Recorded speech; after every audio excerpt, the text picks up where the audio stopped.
Democratic Party leader Justin Muturi has elaborated his reservations towards a Democracy for Citizens Party leader Rigathi Gachagua's political approach, including their formula to identify a presidential candidate. In an interview with KTN, Muturi has reiterated his criticism of Gachagua's remarks, where he has repeatedly claimed that Mount Kenya region was behind the DCP party.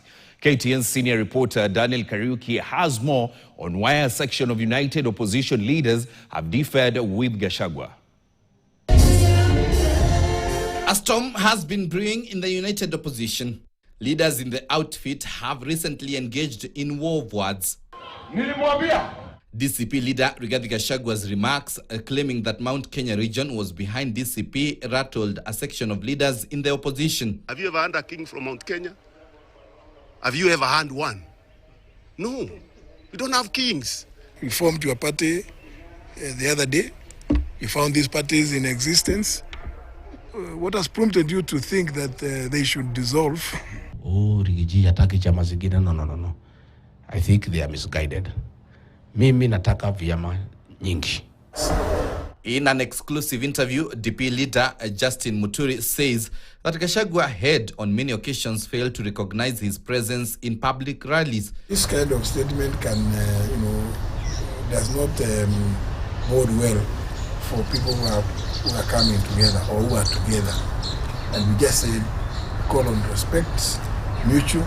He also categorically opposed calls by Gachagua to convene a meeting of all political parties in Mount Kenya to potentially form what was dubbed a hyena coalition. Kutoa rais kwa ofisi ni kazi. So come we work together. Na muuze chama. I'm unlikely to find myself sitting with hyenas. Now, how do I communicate with hyenas? No, you can't move from creating a national coalition to go and start building a regional or village coalition. That's not bode well for our democracy. A rift has further deepened with the opposition of Rigathi Gachagua's push to delay picking a flag bearer until the final lap, a strategy Muturi warns could hand President William Ruto a distinct advantage. There is no hurry to arrive at a single presidential candidate. We have time.